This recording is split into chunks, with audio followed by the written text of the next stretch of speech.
Hi అండి, నమస్తే. ఈరోజు నేను చింతకాయల పచ్చడి ఎలా చేయాలో చూపించబోతున్నాను. ముందుగా 1 కేజీ చింతకాయలు తెచ్చుకొని బాగా కడిగి రోట్లో వేసుకొని ఉప్పు పసుపు వేసి దంచి పక్కన పెట్టుకున్నాక దీనికి కాను నేను ఇప్పుడు ఎండుమిరపకాయలు ఎలా వేయించుకోవాలో చూపించబోతున్నాను. ముందుగా స్టవ్ వెలిగించుకొని బండిల్ పెట్టి కొద్దిగా ఆయిల్ వేసి 1 స్పూన్ మెంతులు వేసి అవి కొద్దిగా వేగిన తర్వాత ఇప్పుడు దాంట్లో 1 స్పూన్ జీలకర్ర కూడా వేసుకొని అవి కూడా కొద్దిగా ఫ్రై అయిన తర్వాత ఇప్పుడు 1 స్పూన్ ఆవాలు కూడా వేసుకొని ఆవాలు బాగా చిటపటలాడిన తర్వాత ఇప్పుడు దాంట్లో ఒక గుప్పెడు వరకు ధనియాలు వేసుకోండి. ధనియాలు ఎక్కువ వేసుకుంటే పచ్చడి చాలా బాగుంటుంది. ఇవి బాగా ఫ్రై అయిన తర్వాత మంచి వాసన వస్తుందండి. ఇప్పుడు దాంట్లో ఒక 25 వరకు ఎండుమిరపకాయలు వేసుకున్నాను. మీకు ఎంత కారం కావాలో అంత వేసుకోండి, కానీ నాకు 25 వరకు ఎండుమిరపకాయలు సరిపోయాయి.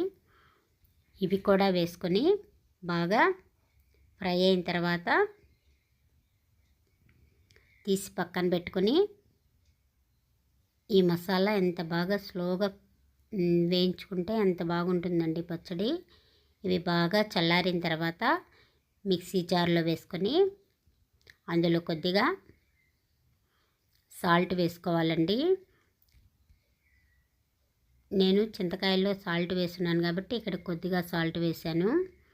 మీకు చూసుకొని వేసుకోండి. ఇలా వేసుకొని పొడి చేసుకొని ఇప్పుడు దంచి పెట్టుకున్న చింతకాయ పచ్చడిలో ఈ పొడిని కూడా వేసి ఒకసారి బాగా కలిపిన తర్వాత మళ్ళీ మిక్సీ జార్లో వేసుకొని మెత్తగా మిక్సీ పట్టుకొని పక్కన పెట్టుకోవాలి. ఇలా వేసుకుంటే మసాలా మొత్తం పచ్చడికి బాగా పడుతుందండి. మనము మిక్సీలో వేసుకుంటున్నాం కాబట్టి ఇలా చేసుకోవాలి. గ్రైండర్లో అయితే అలా అవసరం లేదు, ఇలాగొస్తుంది. దీన్ని ఒకసారి బాగా కలుపుకున్నాక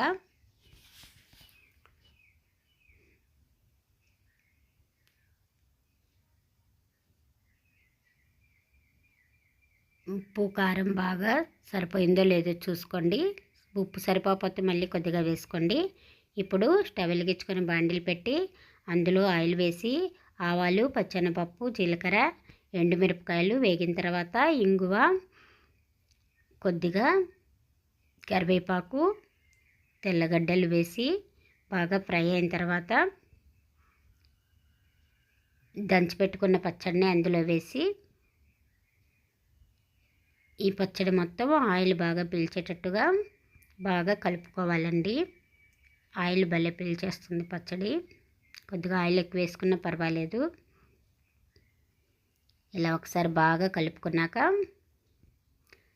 దీన్ని బాగా చల్లారిన తర్వాత ఎయిర్ టైట్ కంటైనర్లో పెట్టుకుంటే 1 మంత్ 2 మంత్ వరకు కూడా నిల్వ ఉంటుందండి. దీంట్లో మనం ఎక్కడ వాటర్ యాడ్ చేయలేదు కాబట్టి సంవత్సరమైన అలాగే ఉంటుంది. చాలా బాగుంటుంది. మీకు చింతకాయలు కానీ దొరికితే ఇలా ఒకసారి ట్రై చేయండి.